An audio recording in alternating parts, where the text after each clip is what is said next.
On this episode of Halftone Takes, we have our first ever guest. Woo! We can't say enough good things about Miller and Lord and lose our minds over Redwall. Folks, this is going to be fucking good. It's a fucking good episode. It's going to blow your fucking minds. Gonna blow your fucking dick off.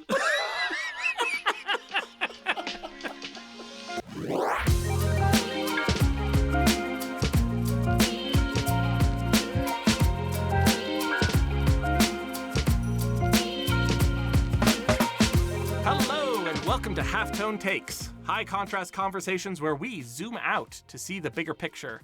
I am one of your co-hosts, Adam Bucheri, the scholar of the first sin. And with me as always is... I am Corey Revis, a.k.a. Baby's first imperial colonization lesson.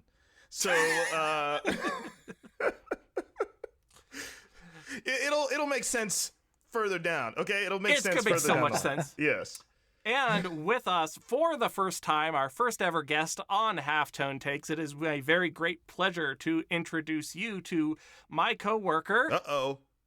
Steve Downer, the human actually. Woo! The human actually. Woo! That's very good. Yeah. First guest, let's go! All right. Woo! Now, I do want to say that this episode is about media for children. So, I'm going to go and I'm going to edit out every swear that is made on this episode and replace it with the word cuss. So I would like everyone to do a clean recording of their own word cuss. Yes. I'm going to go for it. Mother cusser. Did I have the right spirit there or just straight? Up to you. Cuss. I'm going to insert it with every cuss. Yep. And so that might be confusing, but like I like the energy. Cuss. Corey, give me a clean cuss. I'm gonna give you a clean cuss. Ooh, a little sexy. Yes, exactly. That's what I meant. Mother cusser. Now we can just cuss and go wild. We can just lose our minds. There's consequence free. Was that building up inside you, Adam? Was that building up inside you? Cuss. It looked like Yeah. It looks like your head was starting to grow bigger. Yeah. No, I've deflated a little bit of pressure because I am basic in that way. But I encourage all y'all to just like go wild because the more I have to, the more work that you make for me, the more pain that you can inflict upon me. And that's the goal. Higher quality work comes through suffering. That's right. Also, Corey's cuss actually is more adult than most of our swearing. That's what I meant to do. So, like, would you rather hear the actual cuss word, or would you rather hear the sexualization in my cuss word? Little sultry. Sultry. It's good stuff. My sultry censorship. That's what's happening. That's what's going to happen. Absolutely. So, Mr. Steve Downer, would you like to introduce yourself to our audience? Who are you? What do you do? And what makes you cool? Oh, man. Well, where to begin? I am a illustrator, animator, generalist, I think is the hot phrase that people use when they do a bunch of things pretty good. I used to work in comic books for a few years before I joined the team that Adam works with as an artist. So I spend most of my days drawing pictures and miraculously getting paid for it. And I spend most of my days taking those pictures that he draws and making him move. Yeah. And getting him paid for that. Yeah. Ooh. So thanks, Adam, for making my work move good. Thanks, Steve, for making the work look good. Yeah, when I'm not doing that, I've got 3 kids. We live in the mountains, and I'm currently trying not to freeze my fingertips off because I am in my studio with the heat off so that it doesn't interfere with the recording quality. Thank you for your sacrifice. Me, on the other hand, I am in a closet, and by the end of this, I will be coated in a thin but like absolutely miserable layer of sweat that is a kind of cuss. It makes him look hot. Oh, it makes you look so hot. You need to put it on OnlyFans. That's what needs to happen. Meanwhile, Cody is calling in from the poolside in his tropical bungalow. Me? No, I'm in my office also sweating my balls off. I like seeing the dolphins swim by you in the background. He's got a big multicolored daiquiri, which looks really fun. And he's got a bomb pop. What is a bomb pop? It's that, I like- got one, but I don't know what it is. It's like that red, white, and blue popsicle. That's like It's a rocket pop, isn't it? is a rocket pop. I called it a bomb pop. That's Rocket because you're pop. from Pennsylvania. That's what they call them in the East Coast. I don't call it a bomb pop, and I live in Pennsylvania still. The man's got Well, a here we call it a frozen bomb dairy soda. treat. I can't Cuss. eat dairy. Dude, This went off the rails so quickly. I am very grateful to be here. It's the kind of energy that we yeah, I know. This strive for. this happens. Like you slid right into your role, and now we're all sharing the same brain cell, and it's fine. There's a mother cusser in there somewhere. Yeah. I'm gonna bleep that out Yeah, I was somehow. going to say, just censor it with the cuss. Cuss. Yeah. Cuss. Cuss. Cuss. Oh man, the Fast and Furious, Just like the cuss. whatever you say, cuss. Cuz. Whatever you say, cuh. Shut up. Ejectocito, cuz. Move, cuss. Get out the way.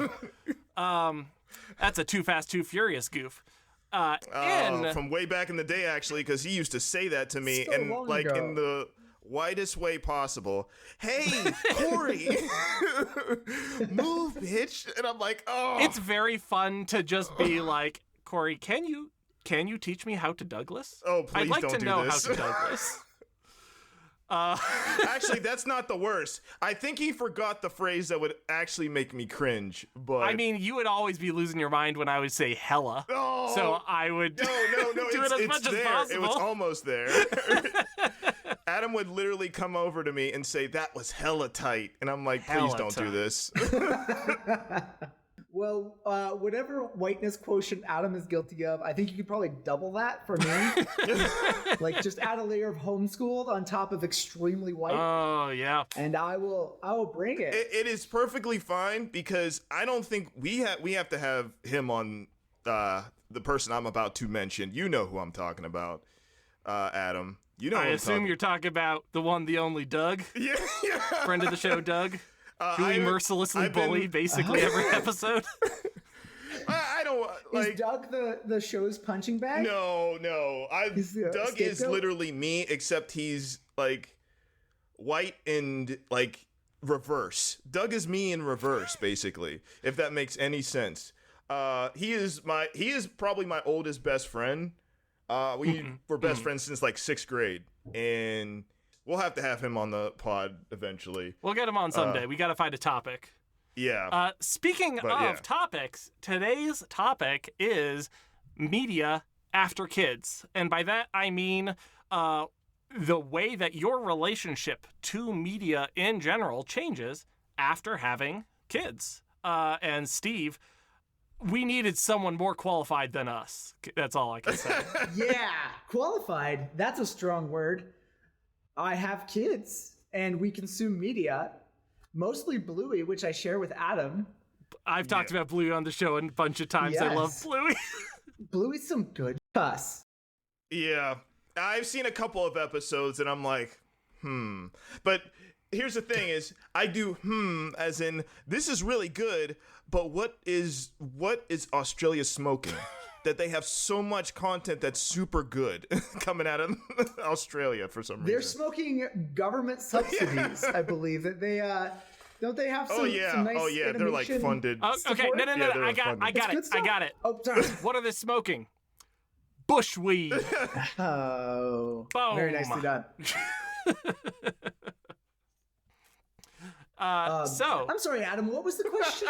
right, we were getting into the questions. The structure of the show tends to be us interviewing usually each other, but in this case, we're going to be interviewing you, coming in with a broad topic, your relationship to media now that you've had kids, and within that, 3 specific questions, which are going to bleed into each other, and you feel free to cross-pollinate these answers.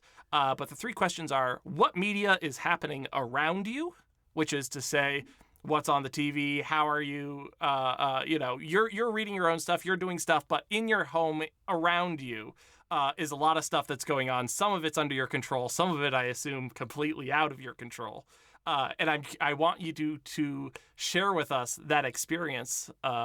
Question number 2 is, what do you think of the current state of media for kids? So you're exposed to all of this stuff. Well, how you feel about it? Is it pretty good? Is it pretty bad? I don't know. I want to hear what you think. And then question 3, how has your taste changed since having kids? How has the exposure to all of this influenced you and changed like what you enjoy, kind of period, whether that changes what you seek out on your own or just like your tolerance for participating in media with these little rascals who are very cute. He says, scowling. They're good kids. They're good kids. I will tell people if their kids are annoying, and you've got good kids. So Thank you. By the way, my son has a stack of maze challenges for you thank awaiting God. next time you come over. He cannot wait to make you cry, or his weight. I will make Mr. Adam cry. One time I swung over to Steve's house in order to drop off like some vegetables or something from the garden. I don't remember what it was. Okay.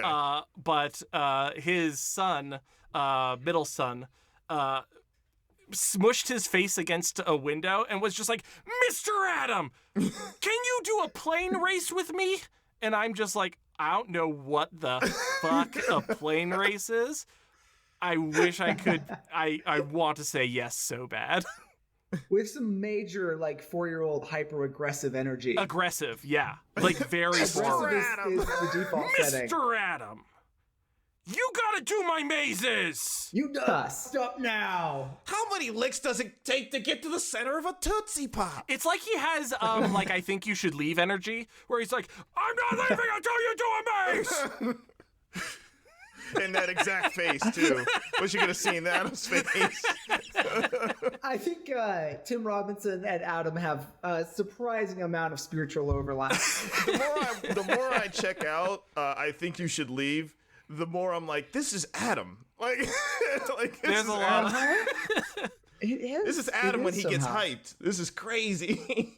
So we had 3 questions, and they were great.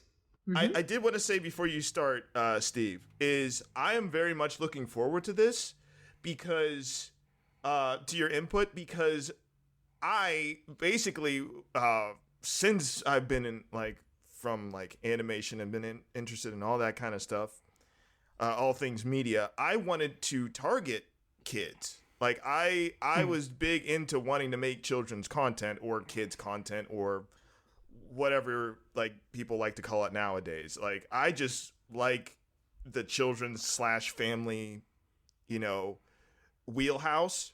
And I've always felt that I was able to, like, do that type of stuff better than a lot of other things. So I'm like, Yeah. I want to see what, because I want to make it for, like, children and families. So I want to see, okay, what are the adults thinking? What are, how do they feel about certain content? Obviously, everybody loves Bluey, but kind of nobody knows why, except for the fact that they're like, I wish I had parents like this. And I'm like, I'm not talking to you millennials and everybody else. I want to talk to kids.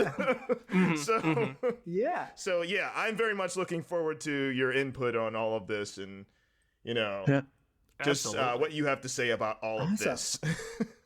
Awesome. Well, once we get all the royalties sorted out, I will be glad to bring my kids on as co-guests. Yeah, yeah.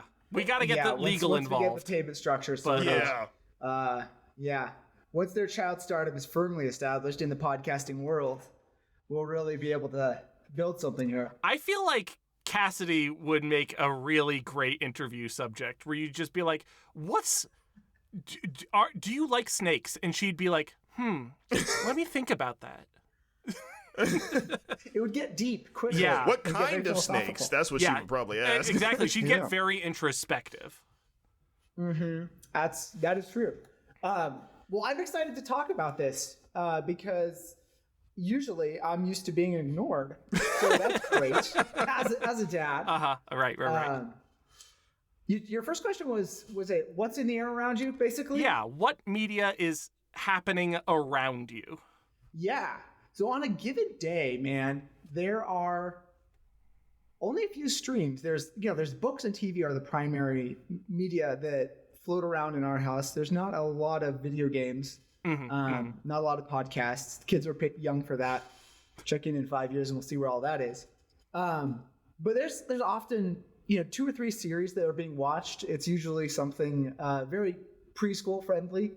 There's Octonauts, there's Hilda, there's Bluey, and then we'll often be working slowly and painfully through some sort of show in the evenings as adults once the kids are in bed. Right. It's often one of the the Disney franchise things because they own most of the things that I find interesting. Of course. Star Wars or Marvel. And we're talking about media just for you after the kids go to bed, right? Yeah, usually. There's kind of 2 streams. There's what the kids can watch and what we watch together, which is all kind of one bucket. And then there's what we watch when the kids aren't around, which is the grown-up bucket, right? Yeah, and that tends to be a bit more broad. And then there's whatever we're reading, which is my wife is much more diverse than I am with her reading. She reads a lot of authors from all kinds of different backgrounds. Tends towards sci-fi and fantasy and kind of cultural things. Now, we are talking about your wife, famous author Jamie Downer, author of... we are. Wait, what? What is it? Author of Walking Through Spaces. There we go. Box. Yeah. Wait, are you actually being serious? Yes, Jamie is published. That's awesome. We're serious that my wife has, released a couple books. She's extremely cool. She's extremely cool. Yeah, so she's quite a bit more literary than I am. I can keep up some areas, but I tend to read a lot of comic books, man. Yes, sir. Makes sense. It's my default setting and has been since I was a kid, as soon as I figured out that it was a medium that was really fun. So there's a lot of that in our house of me picking something up and being like, hey, kids, is this cool? And they're usually like, nah, old man, that's boring. Right. That's from the 1990s. Yeah. And every now and then we'll hit a home run. And I think superheroes is one of the big streams in our house because, it's ubiquitous, but also it's one of my favorite, not genres, one of my favorite areas of storytelling is anything with superheroes. So lots of Marvel, lots of DC stuff. And there's a wide range of it. So that is almost always somewhere in the mix on any given week. And then, we have some music, but it's often filtered through like what is relatively appropriate for the kids. Right. And not as much exploration there as there used to be just because there's not as much time to listen to cool new stuff without it being in a family group, which limits our options somewhat. For sure. So that tends to be what's in the air around us. Every now and then we'll get out to a movie. Every now and then, even rarer, we'll take the kids out to like a play or some sort of Sure. Local entertainment event, which is always a good time, but a lot of effort. So Naturally. Infrequent. And I was the kid who was like, I'll go to a basketball game, but I'm bringing my sketchbook and I'm drawing just the whole time and I'm not going to pay attention to anything that's going on. Jeez. So I don't know. And that is why we are friends, Adam. That is why we are friends. And then there was me who was actually at the basketball game. Yeah. And I look into the stands and I see you two, and I'm like, I wish I was drawing. Gotcha. Cuss. Yeah, that's very good. That's cool. How much of the... maybe I'm phrasing this wrong, so take this the correct way. How much of the media is stuff that you are bringing to the kids rather than stuff that the kids are bringing to you? That is a great question. And I think I get the spirit of the question. It's probably like 3/4 adult, like things that we bring to them, and 25% stuff that they discover. They're pretty young still. It was just the couple days ago that Cassidy, my oldest, who's in the 1st grade, she mentioned Among Us, which is something that I'm not that familiar with. Right. It's a video game. It's got like spooky little jelly bean people. Yeah, it's a cartoon, social deduction. John Carpenter's The Thing for kids. Which, to me, sounds great. Yeah. But I think it was actually maybe only the first or second time she'd mentioned something that she hadn't picked up from within the family. Right. Because she's young enough. So I'm sure that the rate will increase exponentially in the next couple of years of what they bring. But it's mostly input, which I think is actually genuinely a pretty special opportunity to kind of lay some foundation for what good taste looks like when they're young. And then, it won't be long before they seize the means of production. And I am more or less out of the loop. I already feel like an old-timey old man. Yeah. You talked about in the green room when we were warming up. You mentioned Corey, Moon Girl and Devil Dinosaur, Yeah. which is a fantastic show. We were watching some of the 1960s Batman show with Adam West. Wow, okay. They had some free episodes online. One of my all-time faves. Yeah, it's great stuff. It's very old. Yes. I like it. Not all of the episodes are amazing. We watched an episode of that, and then we went straight from that into Moon Girl and Devil Dinosaur. I was like, oh, this is much better. This is much better than that episode of the 1960s Batman. It's much smarter and snappier and beautifully animated. And that was something that had been on my radar, but Cassie, my oldest, had wanted to watch it as she saw it, just scrolling through Disney Plus there. She was like, that looks awesome. What is that? I was like, yeah, we'll get around to it. As soon as we did, I was like, okay, this show's for you, but I am absolutely here for it. Yeah. So it's kind of a feedback loop, right? Like, I'll give them one, they'll give me one, but more or less, we're in a season of introducing our kids to stuff and trying to set like a minimum threshold of quality, because there's a lot of shit out there. Like curated a little bit. Yeah, curated a bit, but not hold the reins too tightly, because there's a lot of stuff that I don't know about that's great.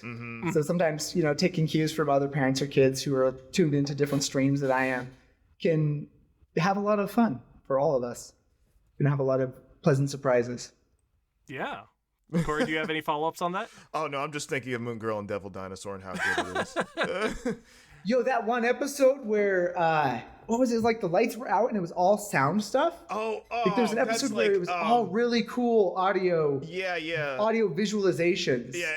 Through the whole third act of one episode. And that's hilarious because that episode, I'm pretty sure, is about gentrification. So there was a bigger message when it, on top of, just the cool, almost gimmicky style of that episode. I was like, are we talking like a Norman McLaren style of visual representation? So to people out in podcast land who may be unfamiliar, Norman McLaren is an animator who specialized in doing visualizations of specifically music and rhythm stuff, and is most well known for in Fantasia. There's one short which features the sound of violins, and then you'll see these abstract shapes of violin strings playing to give visuals to visual context to the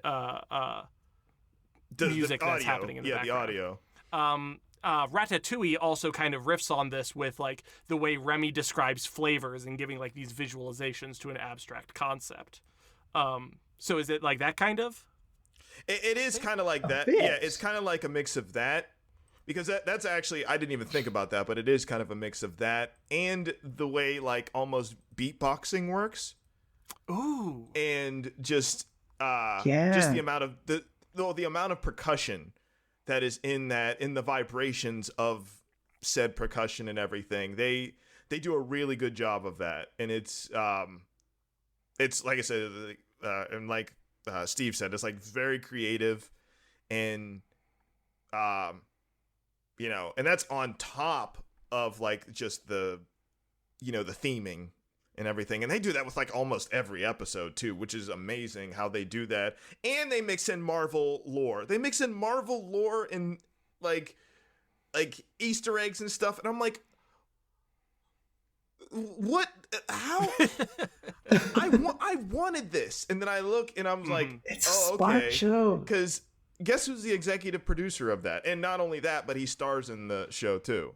Craig McCracken. No, Lawrence Fishburne. He Really? he is the guy who's I want to do this, and I want to do it very well. That's great. And that's why I feel, because I kind of have a personal thing to that show of it features I want to preference this by saying I'm black culture is not a monolith, but at the same time, I feel like this is a very good representation, or one of the best representations of a black family I've ever seen in my life on animated form. I'm like, awesome. This is really good. This is really strong, and I understand this. I love that type of situation. It's almost as good as Craig of the Krieg's Family, who is literally my family. That's literally my family. Awesome. So, because I was Craig, I've told you that before. I was like, I was Craig. Yeah. At You love like, maps. Yeah, and then I was Bernard when I got older. That's the thing. So I was both of them. You switched roles. Yep. Right, both of the siblings. Awesome. So I was like, I can't believe they Awesome. did this. But yeah, so yeah. Yeah.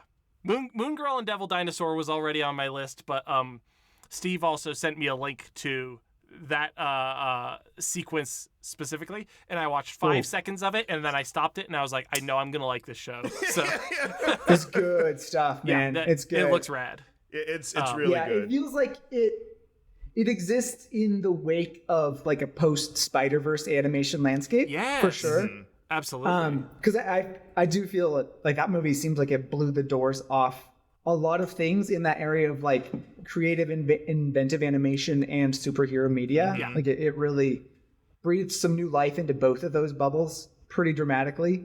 And I think Moon Girl and Devil Dinosaur builds off of that momentum in a way that's very much its own thing and very cool. We've talked about this both individually and also on the show, but Spider-Verse was not the first to experiment with non-photorealistic art styles, but it is the one that gave permission to executives to allow more stylized and more unrealistic and experimental stuff. And it's been really wonderful to see the ways that different people have picked up that torch and run in different directions. So, yeah, I think. Yeah. Honestly, I think in terms like keeping it in like terms of children's media and whatnot, and just family media, I think Sony has done a really good job of pushing the this is a cartoon, but it's also awesome type situation. I know, like I always like sing the praises of like Miller and Lord. Absolutely, they are me. They're a powerhouse team. Yeah, man. they are me. If that was like in that position, I noticed more and more over time that they make a lot of movies that I want to make. And I thought for the longest time, I'm like, no, this isn't popular. Nobody wants this kind of stuff. But then they keep making stuff like Hottie with a Chance of Meatballs, which I think is brilliant. And I'm like, marvelous. Yeah, and I'm like, people dig this stuff.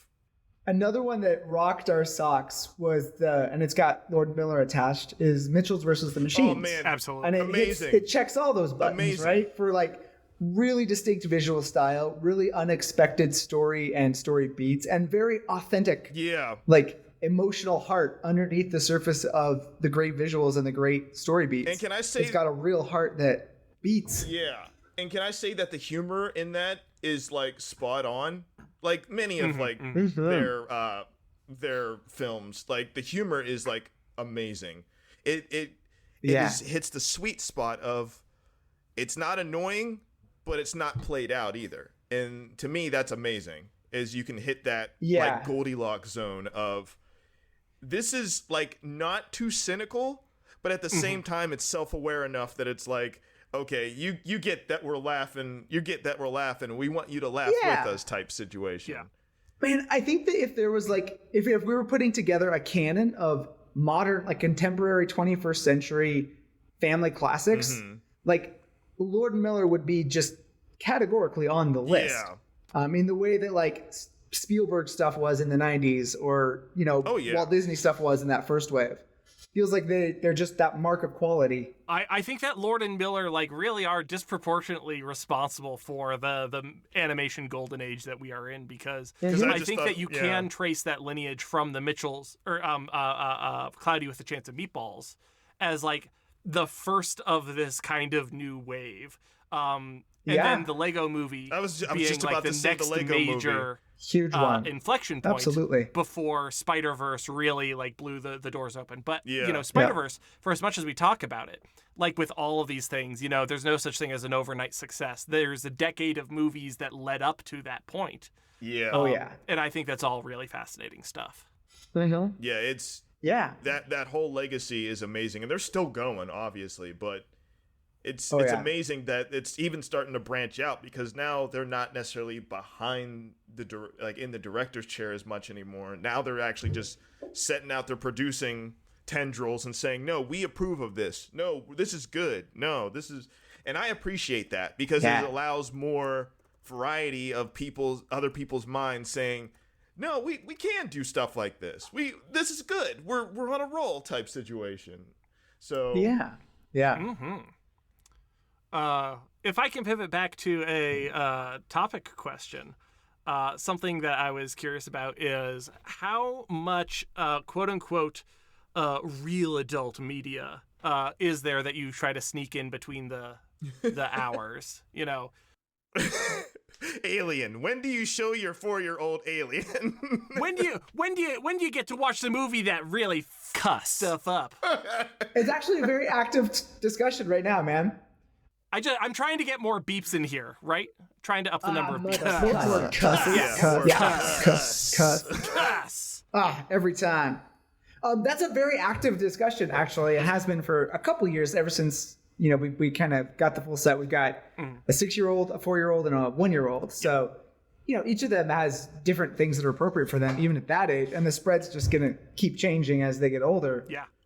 Which is a really interesting consideration for as it continues and evolves. And there's a tension between wanting some of the memories that come with family movie times, which is a tradition that we're just starting to get some momentum with as a family, where one night a week we're trying to watch a movie as a family. Oh, that's beyond wonderful. just yes, that's actually really nice. Yeah, it's kind of slowly phasing out the TV just to kill time and replacing it with something that feels like it's a little higher quality. Yeah. More intentionality. Without making it too heavy-handed. But it's an ongoing topic because there are movies that I can't wait to watch with my kids. And there's times where I'm like, you guys got to see this clip from Jurassic Park just to whet your appetite for 5 years from now. Yeah, man. Right? Exactly. That's my favorite movie, though. So it just came up. Yes, talk about Jurassic Park. It just 2 nights ago, I was like, do you think our 4-year-old's ready to watch Pacific Rim? And my wife was like, I was thinking that too, but no, he's not. And I was like, I know he's not, but I can't wait for the days when he is. Exactly. We've been slowly adding in things that are not necessarily made for kids. Because I think of, great movies that a lot of them come from the Disney canon over the years that are, made for all ages. But when you talk about them, people think of them as kids' movies. Yeah, and mostly it's animated films, which I adore. I've always loved animation and admired what they do.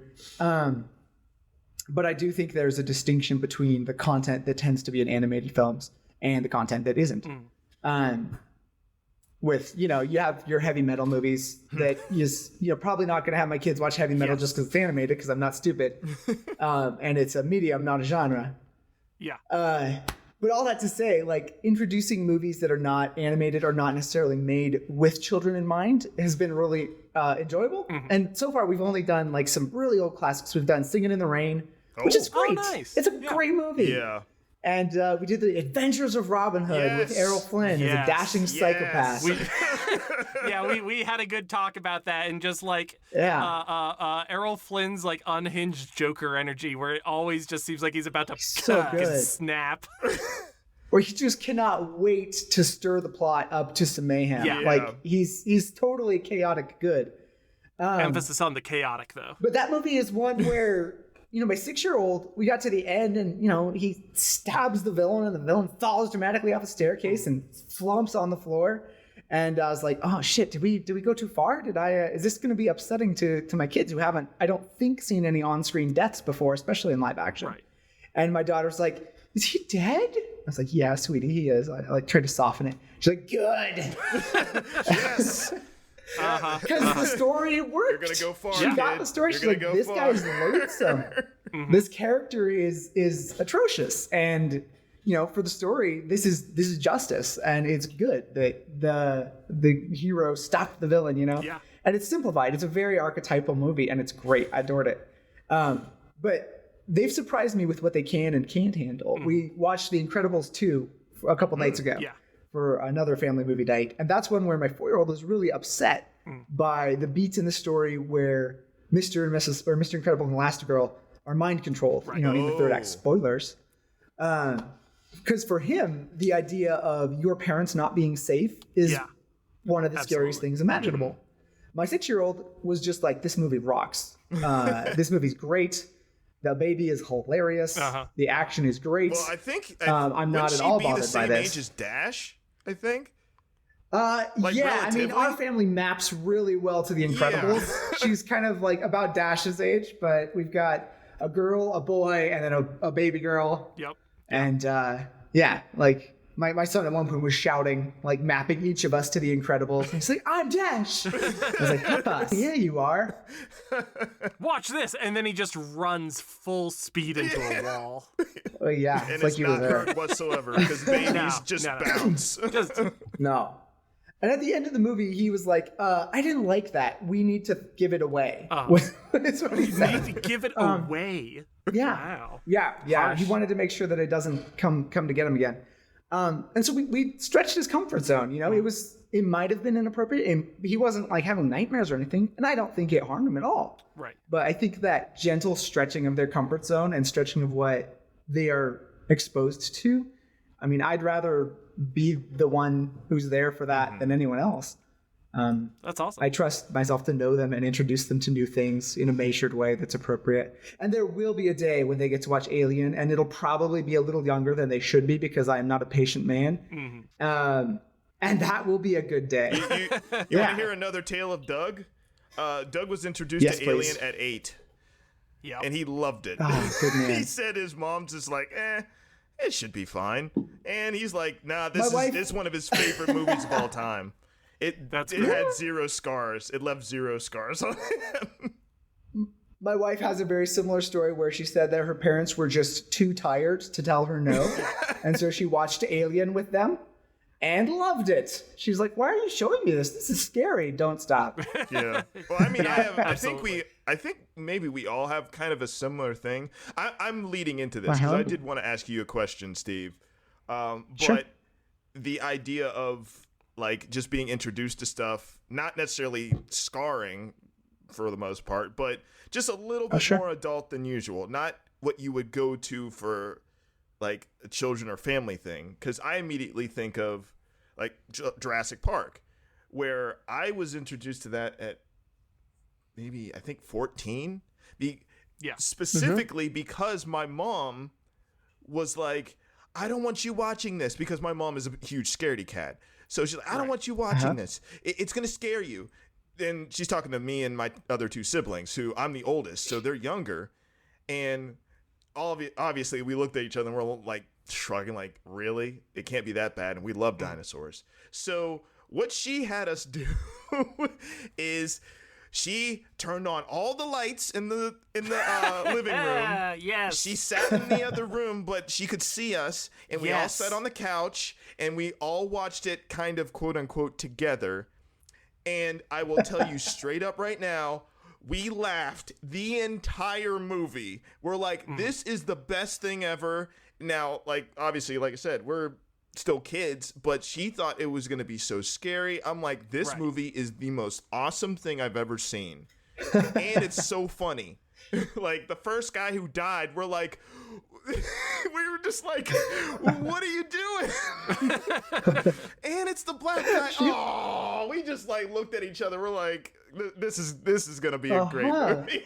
I love that. This is actually interesting because I recently was a guest on the Tales from the Backlog podcast. Yes, and sir. that was a roundtable discussion on like getting into horror. Like if you're someone who historically hasn't had that affection and you're kind of interested in it, like what are entryways and like gateways to tip your toes into. And as you said, like stretch your comfort zone. And a big thing that I kept talking about was the power of whistling in the dark, which is, you know, having a friend over and you both sit down and you play a scary game, and you're only one person has the controller, but you're playing it together and you're sharing in that experience. And you're like, I don't want to go into the next room. And they're like, bro, you have to go into the next room. And then you're, you know, riffing on each other and you're laughing, and like the power of having a friend there and to turn it into a social experience, like really can increase your tolerance for something scary. And so it sounds like that's exactly what happened with you in Jurassic Park, where like if you watched it under the right circumstances at that age, you might have found it scary, but because you had all of these people to bounce off of, it just turned into a party, turned into a celebration. Yep. I love that. And like that leads me into that's like perfect, Adam, what you just said, but that leads me into basically what would be considered more of an adult thing, because then I go to something like Lord of the Rings or something like Star Wars, and I'm like, is that family content or is that more adult? Because I'm pretty sure we all kind of watched something similar when we were younger, and we're like, yeah, but when you talk about like something like Lord of the Rings, for example, everybody's talking about the giant grand themes of the, story and stuff and the characters and how, representation and all this kind of stuff. And I'm like, when I was, a kid, when I'm like something like Star Wars, I was like, this is just cool. I don't necessarily get everything that's going on. I'm talking about the original trilogy, like the one with Harrison Ford and everything. I was like, my mom loves Harrison Ford, so she showed us that stuff early, and we're just like, this is cool, like this is just awesome and stuff. So I'm like, but I wouldn't necessarily consider that like children's stuff. Is that just in the camp of family entertainment then? I think it depends on the family and the kids, but I don't think of Lord of the Rings as kids entertainment, but I think there's a point when I would love to share that with my kids and watch it with them when they're old enough to not be upset by some of the stuff in there. But I think that what I was chewing on recently is, because I think about this stuff regularly, like this is absolutely my sweet spot. Yeah. Like I can think about parenting in a lot of directions and it's always on my mind, but this is the one that's fun to think about because it's what I already love.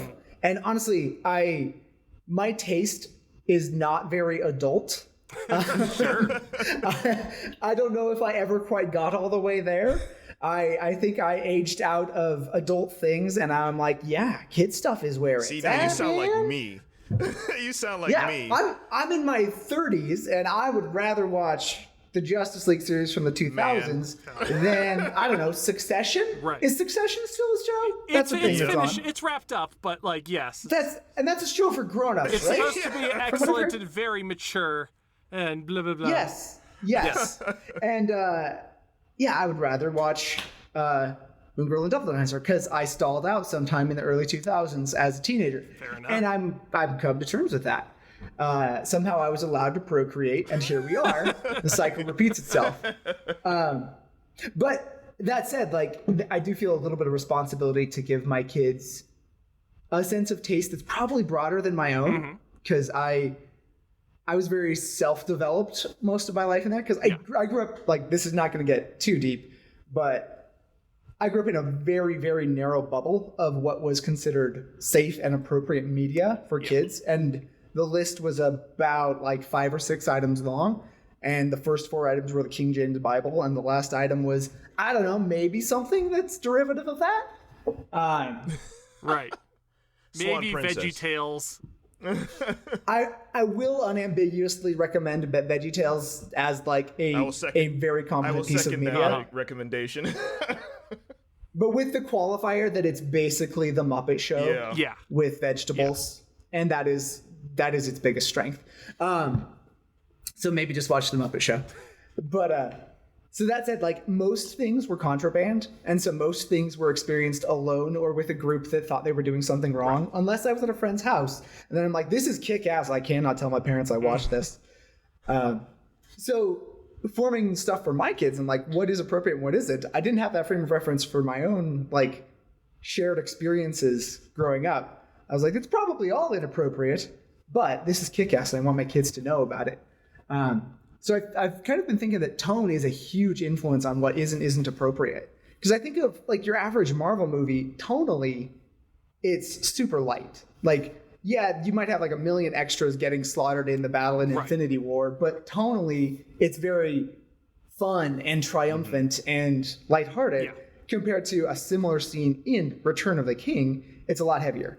Like the Battle of Pelennor Fields and the Battle of New York are not the same tonally, even though they may have similar body counts. Yeah, only one has the opposing army launching the severed heads of your that's all I was thinking about foes over the ramparts. Exactly. Yep, that's what I was thinking about. I was like, ooh. And that's maybe not good for a 6-year-old, depending on the 6-year-old. Yeah. but figuring out like also that when you're a kid, like you said, Corey, you think of like the obvious parts first. Like you see the surface of the story first, which is natural because like that's extremely real when you're a little kid. It's like this might as well be reality. It's hella impactful. I'm not thinking about metaphor and themes and like contextual, larger cultural, informative, or gender roles or anything like that. I'm thinking, damn, that's a sick dragon. And I forget that because I keep coming from a more analytical perspective. And also because I'm an adult consuming children's media and it's usually not as deep as an adult brain maybe needs. Bluey is the exception. That show. We got to do a type 5 just on Bluey, but like... For real. Finish your thought and then I've got a follow-up question. Yeah, figuring out what they can handle tonally and not getting lost in the subtext, but being like, is this a good story just on its own merits, regardless of what it wants to teach or what it wants to say about the human condition, is something that I think is like my first question to answer with them. And then it's like, okay, is this going to have so many new things that it's going to be overwhelming in terms of what it represents? And if it's, you know, a ton of stuff that like is completely outside their bubble of violence or sexuality or, you know, just people being shitty to each other. Like, okay, there's probably something I can find that's intermediate to kind of graduate them to this content, because I don't think just throwing in the deep end is actually healthy. Yeah, so my follow-up question was going to be, the way I'm going to phrase this is, how much do you have to deal with the danger of Trojan horse media? And by that, I basically mean like two kind of things. One, your kids love Star Wars, and they love a Star Wars, and there's a laser sword, and there's cool stuff. And then they're just like, I can't get enough Star Wars. Let's do an Andor. And then you're just like, that one's gonna not be, it's not the same. It's like, you think it's the same, but it's not the same. And then the other side of that is just like, oh, cool. It's an animated show and there's a Superman in it. I'm going to watch Invincible. And it's just like, also, not the same. Not the same. God, that makes my heart leap. I know, I know. Right, and there. it's like, but as adults, we're able to make those distinctions and understand. Yeah. But like, there's so many stories of like, you know, parents taking their kids to see Zack Snyder's Watchmen in theaters because it's a superhero movie. Deadpool. It'll be fun. Or Yeah. Deadpool. Yeah, Deadpool. Like all kinds of examples. Is that the one with Captain Blue Dome? That kids movie with Captain Blue Dome? He was my favorite superhero. It's good, man. Yeah. That's good. What I was going to say also, and to add to that, this is not the point I was going to say beforehand. I'll get to that. But to add to what Adam said, and then children's media that's supposed to be children's media and happens to be Secret of Nim. Where Also like at the true. end, like the end fight has people getting their like stomachs cut open Yes. and getting stabbed in the back, Yeah, it's and I'm like, gnarly. Your Watership Downs. Yeah, exactly. yeah. And it's just Yeah, like, man. this is technically supposed to be for kids too. Or like, because I always go back Yeah. to like you spoke about like books. And I was like, I wonder when he's going to introduce his kids or like his daughter, like his oldest, to Redwall. Sure. I.e. Yeah, man. I.e. Game Yeah. of Thrones for kids. So Game of Thrones with animals. Redwall is one that surprises me when I see it on kids' recommendation lists, because that is a hella violent series. it's super violent. Yeah. Like, Extremely. like- it has almost zero shockingly. sexual stuff in it, so I guess that's kind of good. like literally none. But Yeah. the violence is like way up there. yeah. Lovingly described, Yeah. lovingly written about, almost as much as like the feasts that they Yeah. have. A feast. Tell me about your strawberry fizz, Badger Man. And then I get Let's hungry. spend 10 minutes decoding the mole's Yorkshire accent. Yes. Yeah. It is written in phonetic vernacular. See, for me, it's always the long patrol. The whole thing of rabbits that they talk in like what do they? Yeah. What? Yeah, what? I love that. I love that shit so Yeah, much. they're very like aristocratic. I don't even know. You know, that all just like floated right back up to the surface when you said the trigger word. Good. Redwall is the code word. Eulalia. Yeah, Oh, man. Oh yeah. Tuggerung. For Moss sure. Flower, All right. Salamandastron. Salamandastron, first of all. Oh. Second of all, I'd like to Salamandastron. apologize to the sleeper agent we just activated with their secret code word. We didn't mean to. It just happened. Yeah. Codename Brock Tree. Oh, man. All right, guys. Oh. And the word for favorite digression of the day goes to Redwall. It happens. It's not the first time. There is a. I don't know. I've had not a lot of concern around like what you described as that Trojan horse of like this is something that seemed like it's in the bucket of safe stuff that I can just not have to filter for my kids, and then you get blindsided by, oh crap, that franchise has margin for dark shit that my kids were not prepared for, and now they've watched something that I wish I could take back. It hasn't happened much because I do tend to play it pretty safe with what I introduce them to, and usually I try to be there for the first time they're watching something brand new, especially if it's something that I remember being, impactful or intense. Like Batman the Animated Series, which again, it's from the 90s. Yeah. I want to not make them into like little weird 90s retrograde hipster people who don't know what's happening in the year 2023. Yeah. But that's a great show. And so I'd be happy to introduce chunks of that to them. But there are episodes and whole chunks of it that I'm like, nah, that's not for you. Yeah. So don't watch it without asking first. Or ask if a specific episode is appropriate for where you're at. And I think no matter what, we just have to make peace with the fact that there's going to be stuff that they watch or that they listen to or that they see when I'm not around. It's just going to happen. That's part of life. And having conversations with them when I am around and we talk about what we've watched and kind of parse what made them comfortable or uncomfortable, what was upsetting or what was surprising, I think hopefully prepares them to, talk about it if they see something in a video game or in a movie when they're with a friend that they weren't prepared for. Like, hopefully you can talk to me about it and we can process that in a way that isn't weird for you or doesn't mess with you. But also, like, people are pretty resilient overall. You're probably going to see some stuff you're not ready for, and you're probably going to be okay in the long run. I don't want to get paranoid or put too much weight on it because at the end of the day, a movie is a movie, and they're probably not watching like Rosemary's Baby at the third grade sleepover. And it's probably going to be fine because most of the people most of the time want to treat kids pretty safely. I'd actually be more worried about them watching too much Paw Patrol than too much something that actually challenges them.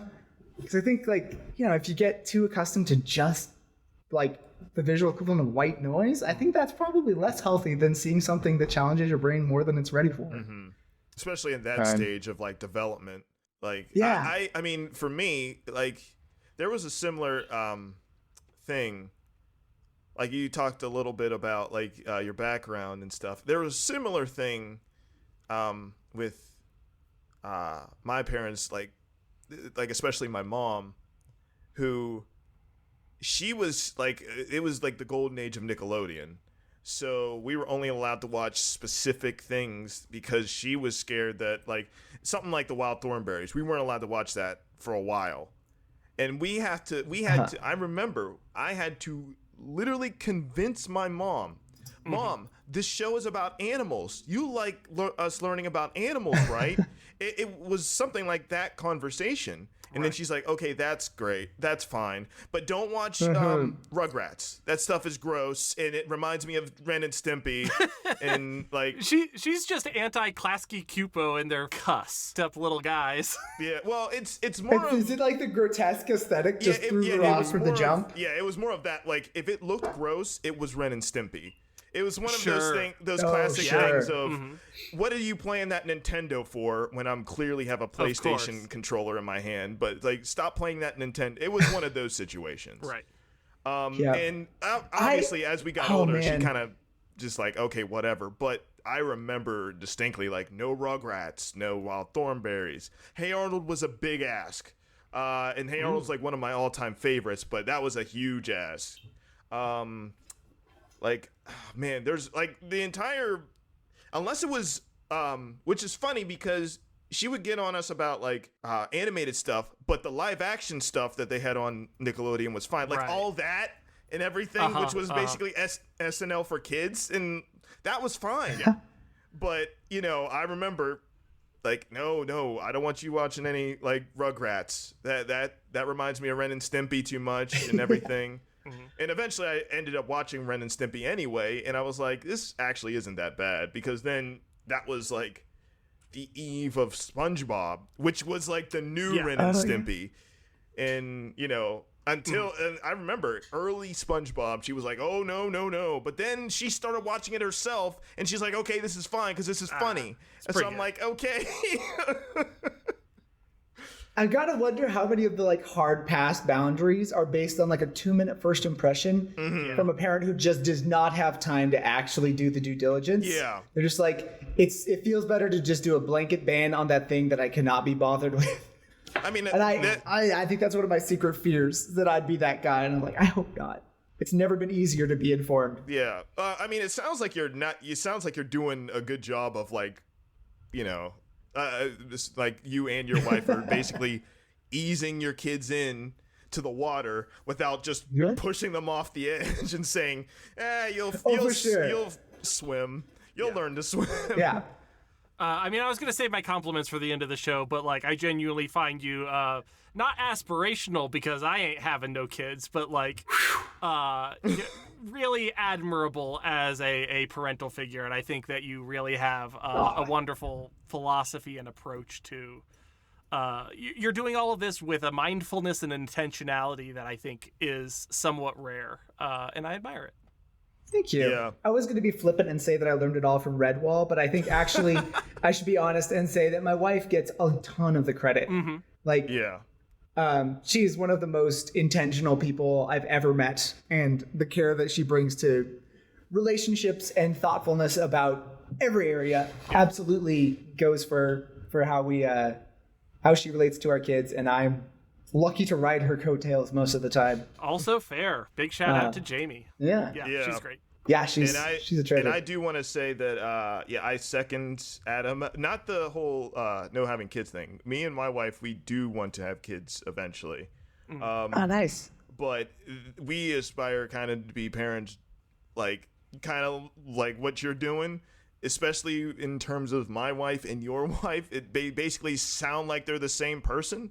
So I'm like, because you said singing in the rain, and I was like, oh boy, that's hard. So I was like, it's a good one. She like, because that's how like she grew up with like a lot of old school stuff, like Golden Age, and she's like, a lot of this stuff is good for kids. I mean, not in terms of like, oh my goodness, like violence, but in terms of at the very worst, they'll just get bored because they'll have no idea what's going on.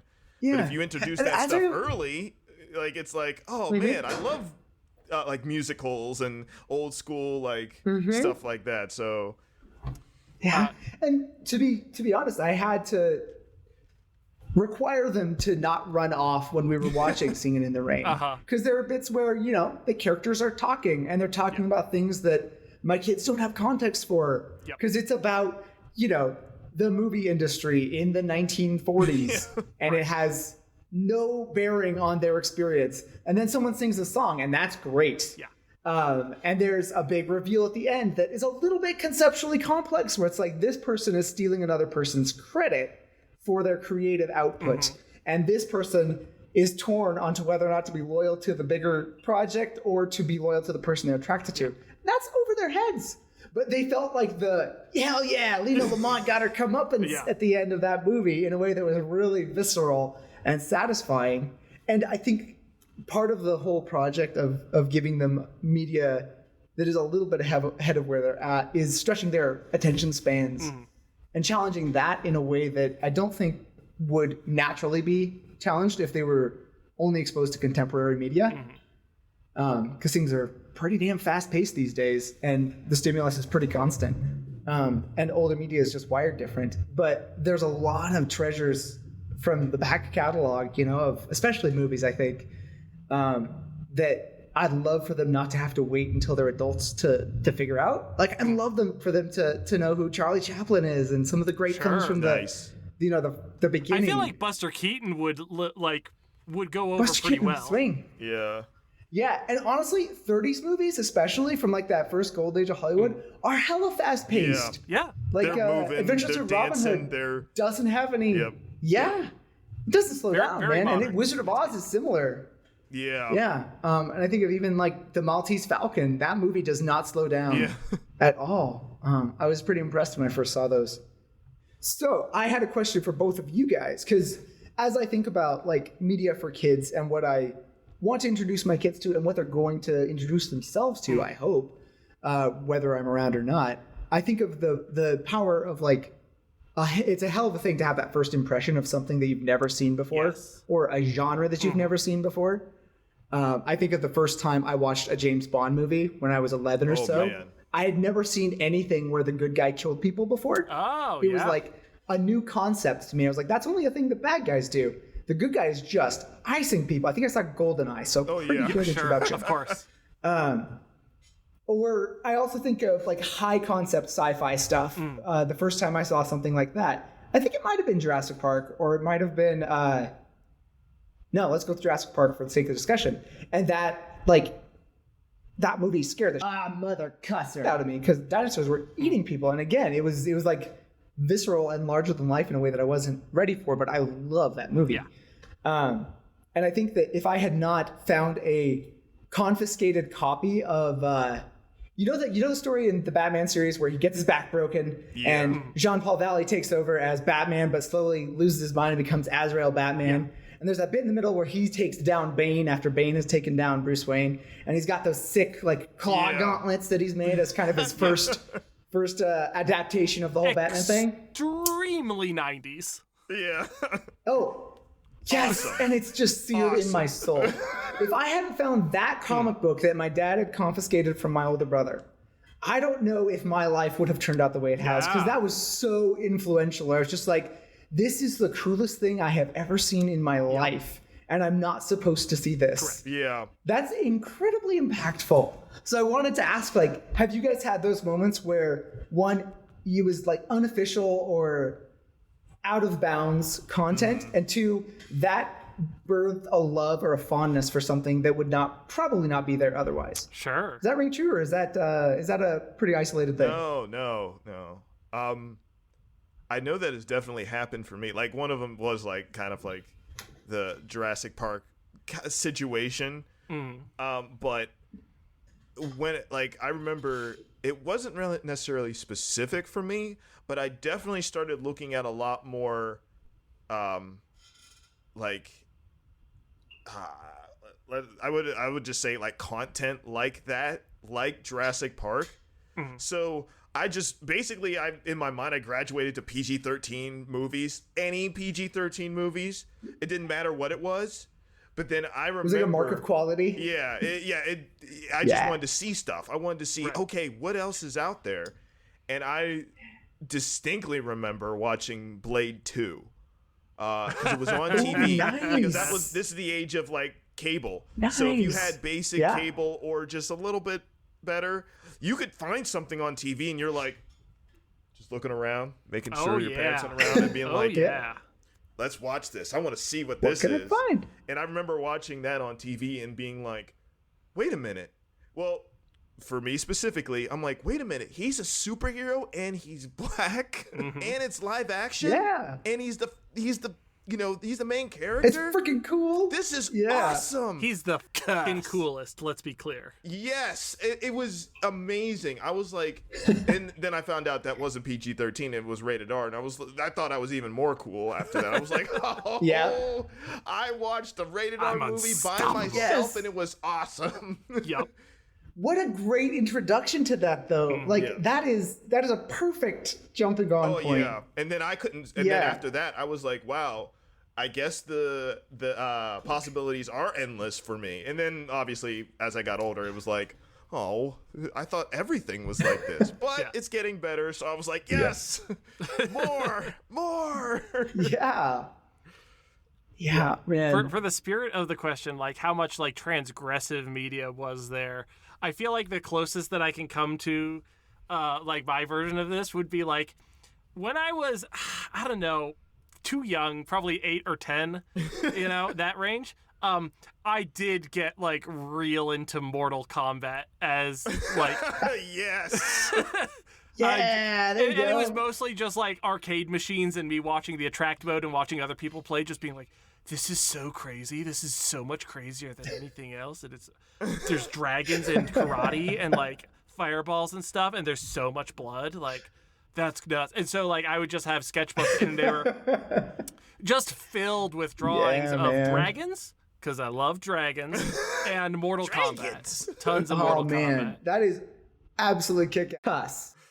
I never knew this, Adam. You had fighting game roots and you didn't tell me. Yeah, but playing is boring as sucks. Like, who cares? Oh, shut up. Just do a crouch sweep.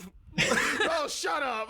That's like How the do best. you know about crouch sweep? That's like the you know best about joke crouch sweep? in the new Mortal Kombat movie, is that like it's a matchup and it's like Kano versus the person with the sharp hat. I don't remember who they are, and he's just like, you think you could beat me? And the person just like crouches down and does like a sweep kick, knocks him off his feet, and he gets up. He's like, okay, you got lucky. And then they just do it again, and he knocks him down again. He's like, okay, and then he does it a third time. And it's like, bro, you gotta stop. You can't just keep doing the same move over and over. God, I love that. It's very fun. I love the fact that you said Kano and the person with the sharp hat. I'm like, I'm pretty sure that is Kano. So, no, Kano's got the robot No. eye. Kano's the glowing eye. Yeah, that is. That's Kano. Who? Oh, man. Who's the guy with the razor hat? He's Liu Kang's adopted brother. I know that. Yeah. But I can't remember his name. I'm blanking, and I play fighting games, and I'm Siri. blanking. I'm like, oh, because all I can Kung think of is Lao. Raiden Hey, right Siri. now. It's Who's Kung the Lao. guy with the It's sharp Kung Lao. hat? Yeah. I'm getting Odd Job. Guys, thank you so much for Come making on, my guys. anecdote accurate. Now it's way better. Actually, Mother cuss. Cuss. Cuss. Cuss. I'm trying to get as many in as I can. Son of a cuss. Cuss. So yeah, now very late into the episode, but let's wrap up with those next two questions. That first question, you answered. We have 2 questions left. You answered the Crap. fuck out of that first question, and like, great stuff. This is what usually happens. Lightning So round. we've talked so much about all of this different media and all this stuff you're exposed to. What's your impression on the current state of media for kids? Particularly in contrast with what it was like when you were growing up. Not just in terms of what was available, but like what was available to you. Oh man, okay. This is the most uninformed take possible because I do live in It's a an narrow anecdote. bubble. It's not a take. However, yeah, it's an anecdote. This is anecdotal. It's a half-tone this is not a take. statistical study. It is. It's the best of times. It's the worst of times, which true no matter when you're asking the questions. There is such a breadth of visual inventiveness in kids' stuff today that is very different. Like I remember, 90s kid. So we had Animaniacs, which was great. We had the Rugrats stuff. We had Klasky Supo. We had Nickelodeon. man. We had Disney. We had like Disney Afternoons, which was very Zoom homogenous, Disney. even though I loved some of the stuff. Yeah. But there was a range of what you could do with 2D animation. There was all the mediocre, and I didn't give a fuss about like live action Disney afternoon programming. I was never very much of a Nickelodeon guy. There was always Ninja Turtles on somewhere. There was like enough to get by, and it was fine. It was better than the 80s, I think. Don't tell 80s people I said that. But man, I feel like this like streaming era, internet era, trying to keep up with YouTube era, and also like creator stuff. It's great. Like it is an ocean of stuff that is cool, that is much broader than when I was a kid. And we have everything that was good from when we were kids right at our fingertips, which you couldn't say when you were growing up and all you could do was go to the video store or the library if you wanted to get new stuff. It's all literally like inches away. And that's amazing. I do think there is a weird, I guess, echo chamber vibe to some of it, where trends happen so quickly and the creators of things are so networked that you can see an idea pop up one place 1 year, and 2 years later you see it kind of spread through other stuff all over the place, and you see it like kind of work its way from internet things to big budget things, and then it kind of is on to the next stuff. And that is weird to me because that is not what I remember. But I also am not seeing it from the prime audience perspective of a little kid. I'm seeing it as an adult who's like, oh, what are my kids doing these days? And so I think that's my like cranky old man element. Whereas my parents were like, but the violence, the swearing, and I'm like, cuss. but the like social programming, and the speed of change is disorienting. But I think largely like it's awesome, and generally the diversity both in like representation and in origins, like places where this stuff is coming from, it is really cool, and I wouldn't want to narrow it. I wouldn't want to go back. Like I do feel like there's a responsibility for any parent who can, and not everyone has that bandwidth realistically. That doesn't make them a bad parent. That just means like I have the luxury of already being online most of the time and giving a shit about kids stuff because I'm a child at heart. It makes it easier for me to be plugged into what kids are doing these days. And so I think there's maybe more filtering to do because there's so much more immediately within arm's length so that your kids don't see stuff they're not ready for or stuff that might actually be harmful. Right. But man, it's higher highs for sure. And it's easier to know which ones are the lower lows than ever.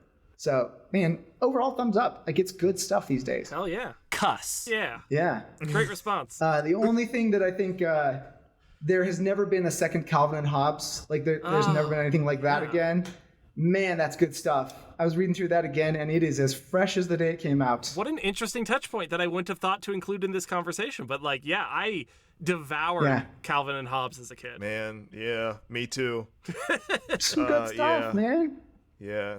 And it's weird rereading it from a completely different perspective and realizing that Calvin's parents are just as funny as he is. Yeah. Yes. Absolutely. Because like the way that they think about their kid, I'm like, oh my god, It's that's like me. where does he get it from type situation. Yeah, The way that Calvin's dad would bully him with like fake explanations for how stuff works is just like my So favorite thing good. in the world. Like, I'm just gonna quote a comic, so that's gonna be compelling audio. But there's one where it's just like, Dad, how does wind work? And he answers, trees sneezing. And then Calvin just like thinks for a second. He's like, is that true? And then his dad is like, no, but the truth is too complicated and I don't want to deal with it. And then the last panel is like, him and Hobbes as the wind is blowing, and he's just like, boy, the trees are really sneezing today. There's like layers in that. It's isn't so it? good. It's great. Like, Yeah, that's good stuff. It's amazing. Yeah, and as like an example of the comics medium, the inventiveness of especially like those later seasons Sunday layouts is just it's like Totally. a masterclass that you don't get in like newspaper format anywhere. Well, I mean, Also, there's who so reads much newspapers? documented stuff about Bill Watterson's fight for like formatting to against like So the good. really rigid newspaper structures, and just being like, no, I want a blank canvas where I can do what I want to do. What I want. Yep. Yeah. And he had enough power to flex that muscle and to get it. So Man. Yeah, and you talk about like that. There's no overnight success. He wouldn't have had that power in the early years, and by the time he was like one of the last big titans of newspaper Yeah, strips absolutely. who hadn't Yeah. gotten established in the 70s, and yeah, Man, that just, about that going just out on a high reminds me note. of one of my first loves, Peanuts. sure. yeah, man. I Good stuff. love Peanuts. Like, Peanuts is one of my favorite things of all time. I have stuff everywhere in here that's Peanuts. And Yeah. it's similar situation with that author is Oh, Schultz was great, man. it's like, oh, kids can't handle this. And he's like, are you kidding me? Yeah. I love that. I think the things that stand the test of time, the things that I love sharing with my kids that are all ages media are the things that don't talk down to a kid audience. Yes. Because you outgrow that stuff as soon as you blink, It's for such a narrow audience. Yeah. But the stuff that's timeless, like it's so good. The stuff that's for anybody, Yeah. so good. I feel like that's Yeah. maybe a much better way to talk about, people will talk about like, oh, it's something for the kids, but like adults can get something out of it too. And what like is often being communicated is like, it's not talking down to anyone. It's not being shitty about things. It's treating, this children's media with a level of seriousness and like responsibility, maybe is the right word. Yeah. Yeah. They're too young for it now, but like I've talked endlessly. I've talked your ears off both of it about Steven Universe, and like that show goes places while still being a kid's show. It's still like firmly a show about a kid and it's for children, but like good. it has, you know, an arc about like the concept of consent. There's so much about like redemption and like how you can move forward after doing bad things. Like how do I repair a relationship after I was wrong? And like I don't know, I find it just like really admirable in how it handles like these big topics while never talking down to the audience and never simplifying it to the point of not being useful, right? Yeah, that's brilliant. I would say another example of that, because me and Adam always go back to these two things that are similar but you know, different themes. Right. He says Steven Universe and I say Gravity Falls. Because Gravity Falls is kind of the same thing of like family relational, like deep family relational issues and stuff like that, but at the same time it's still it's fun kid show of them making goofy noises. And you know, Grunkle Stan in his own way is like such a adult character that half the stuff he does is like, wait a minute. But at the same time, what I like about that is his relationship to the actual kids in the show. Yeah. Is there like like it that's like that was a huge thing to me, and just like his relationship with everyone around him. Mm-hmm. And I was like, yeah, this is super adult for like people that have a hard time with some of their actual real blood family, and you know, they're close but not in a good way. And how do you repair those, like, you know, relationships, or how do you give boundaries? How do you put boundaries out for people? And that's deep. But and it's also very relevant too. So, like, it's not abstract thing. It's very useful in the moment as soon as someone learns it. But I've known those are good messages. Like kids, because I used to teach middle school kids, like art and stuff like that, and used to be an art instructor in that regard. But mainly a lot of middle school kids, which they're pains in the butts because they think they know everything, but they have no idea. But they have a sense of energy where they get it, like, because that I think that is like directed kind of towards them in preteens. That show, and they're like, I love this show. And I'm like, even when they talk about it, they're like, no, I mean, I don't get all of this, but I have a feeling that, you know, my parents like it and I'm allowed to watch it and it's great. And I'm like, see, this is the kind of stuff that like I'm interested in like showing to kids. And I have two nieces, so I'm like, you know, one of them is in middle school, so I'm like, I'm just starting to introduce her to a couple of more things, like Avatar: The Last Airbender, which we completely didn't even talk about. So it's like, be still my heart.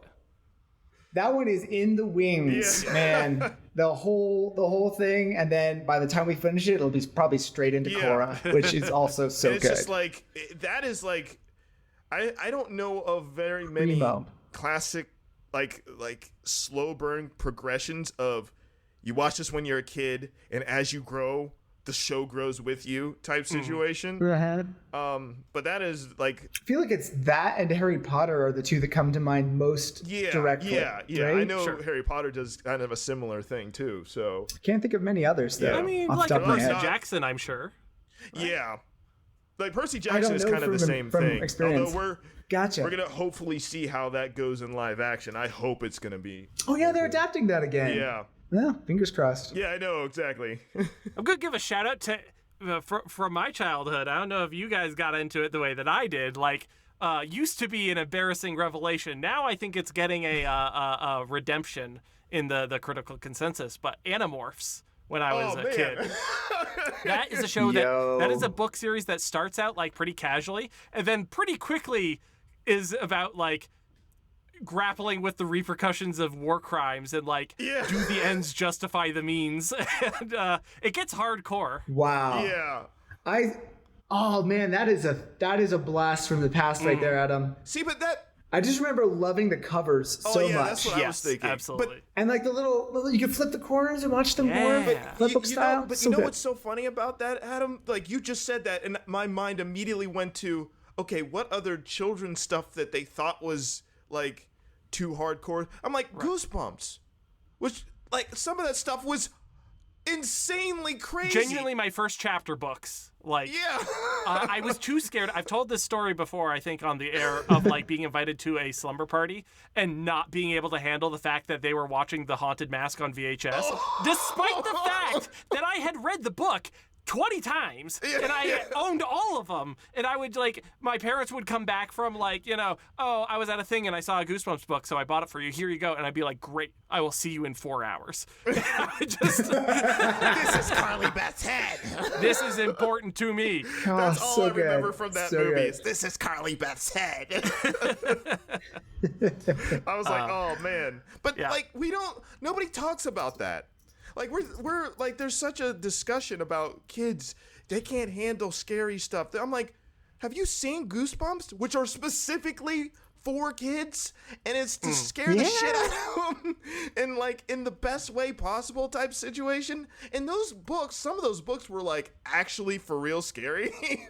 Yeah. Just thinking about it. Oh man. So good. So I devour those constantly. I think I was intimidated by Goosebumps. I was genuinely like creeped out by the covers of the premises. So I came to it later than I think I would have been the audience for it. And by the time I came to it, I was like, oh, this is that all this there is is? very So I was past the cutoff Yeah. because I waited until it felt not scary. Right. And then surprise, it wasn't wasn't scary. So, surprise. Right. I've learned from that. Was there one more question before we jump, Adam? Yeah, the last question was, how has your taste changed since having kids? Like, how has this change in your media environment influenced you? Yeah. And you know, honestly, maybe the answer is not that much because, as you said, you know, you always have kind of been a kid at heart. Yeah, I think my discourse around pop culture has changed a fair amount. It has narrowed quite a bit because I am often like paying attention to what my kids watch. And so my wife and I have spent a lot more energy than we need to talking about Octonauts and how freaking awesome that show is. Of course. Because it's a show about competent adults doing competent adult things, and they just happen to be like cute animals, but they're competent adults. Yeah. They're not stupid children like Paw Patrol. I think that is a point that I consider often is, are these like kid characters doing kid things in this show? And that tends to dumb it down quite a bit versus this is a show for 4-year-olds about characters who are good at things, doing things that they're good at and not being like just little kid stakes. And that really changes it under the surface in a way that I think elevates most of those things. But that is a digression from the question. And the question was, how has having kids changed what I consume or like what is on the menu for me? And it has changed a fair amount. It's changed what I can handle more than I ever expected it to. I have a much smaller tolerance for things that are really graphically violent. Yeah. Which surprises me because it was never something that I felt was something that bothered me until I had kids. And now I think it just, something about graphic violence feels more real than it used to, which shouldn't make sense, but it does. And then really any kids media or any movies where kids get separated from their parents in bad ways, it messes me up pretty quick. There was like a terrible awakening that happened when my wife was pregnant with her first kid, where we watched My Neighbor Totoro for the first time. Right, yeah. Which is, it's a masterpiece. It's such a good movie. It's so heartwarming and great. But, you know, the climax of that film is the 4-year-old gets lost because she's trying to go find her mom. And it's like, that was just like a truck upside the head of realizing, oh, I'm going to be responsible for a human being's life. Yeah. That is a thing. That wrecked me for a while. And then we watched Guillermo del Toro's Pinocchio recently. Yes, Oh, yeah. absolutely. And that is like the whole movie is him being separated from his Well, dad. the first 5 minutes, the first 5 minutes is like, whoa, hold on. That's the whole movie. And I was like, I have not been this emotionally wrecked by a movie in a while. I should not be crying at stop motion, but and yet here I am. Absolutely. And it's a good movie regardless, but my response to it was much more heightened by just my place in life. And 10 years from now, it probably won't be the same. That'll be nice. But I think I'm more sensitive to stuff like that for sure. So my own consumption, regardless of like context, has changed. But I do tend to watch less stuff overall. I tend to consume less overall because my life is more full. And that's something that's a bit tough sometimes, where I wish that I had more time to just read or listen or draw or watch something. So what I consume has really narrowed a lot. And things like going to movies has mostly dropped off. Right. Because babysitters are Complicated. It's a racket. Large hurdle to going out. Yeah, it's a lucrative racket. I should get in on it, except that I'm already coming at it from the other side. So it's just things are less frequent, new experiences and new things, unless it's incredibly convenient to seek them out. So I think that it's a not as deep a well, but I just have to consume things more slowly as well. But the good stuff is still there. It'll be there when I get around to it. Eventually, I'll watch Andor, probably when I'm 50. Of course. Awesome. Yeah. Well, thank you so much for being our first ever guest on the show. I think that your answers were sincere and thoughtful, and you were an absolute pleasure to have on. The feeling is entirely mutual, gentlemen. Yes. Thank you so much for having me. I'm gonna It's say been a it the privilege. short way. You a real one, Steve.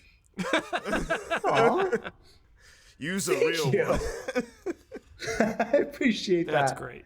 And I look forward to hearing many more halftone takes from you guys. It's a delight. Thank you. Thank you so much. We very much Yeah. appreciate the love you've shown us throughout this podcast and just talking with us and I in my opinion, I don't know if I can speak for Adam, but I just like the presence of somebody just to hang out with and just to shoot shit and stuff like that and be informative, but actually have that same kind of this is fun. We're talking about cool stuff, guys. Very much appreciate that. Yeah, absolutely. Yeah, it is cool stuff. I echo that sentiment.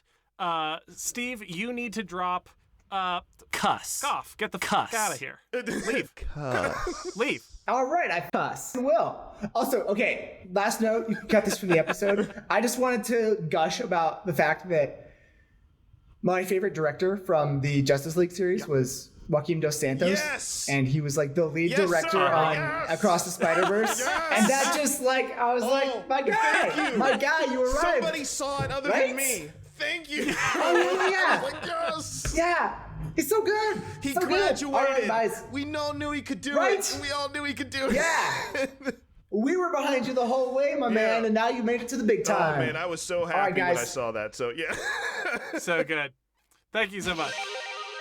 Okay, so our guest Steve has just dropped. Again, thank him so much for joining us. Absolute delight. A genuine privilege for him to be my coworker and for me to get to interact with him on a regular basis. But as for us, we have been Halftone Takes. If you have any questions, comments, or suggestions for a topic of an episode, come send us an email over at halftonetakes@gmail.com. Yes. If you've enjoyed listening, please give us a rating and review on Apple Podcasts, Podcast Addict, or wherever else podcasts are rated. Word of mouth is the only way to grow. So if you like this show, don't just tell a friend. Tell that director. Who's the director? Oh, Joaquin Dos Santos. Go tell him. Go tell Get him. Tell him that we talk some sugar. He'll like it. Oh, man, if he got on this podcast as a guest, Bruh. I would cuss bricks and then eat them.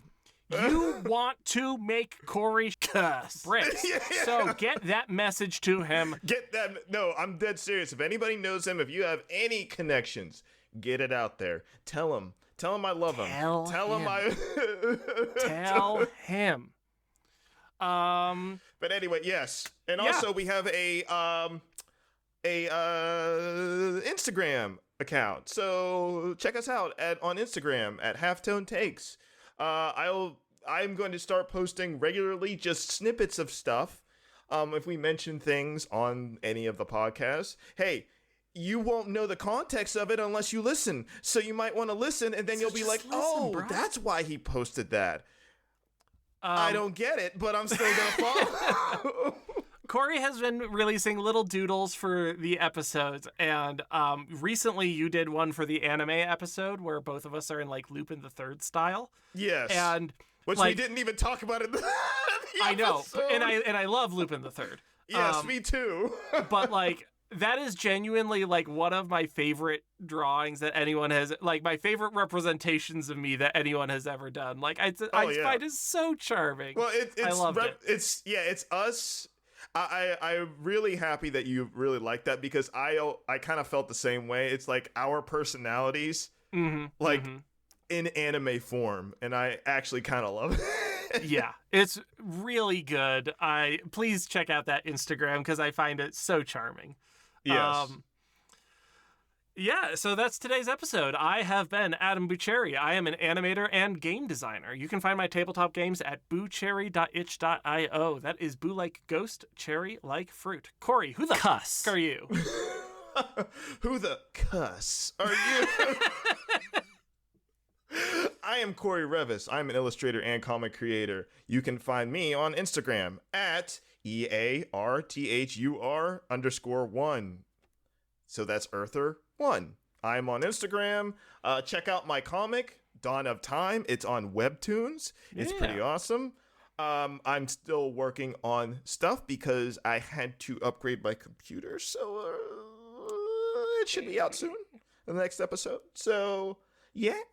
And also, we talked a little bit about this a little bit off mic, but I am going to be trying to do some YouTube stuff for the podcast soon.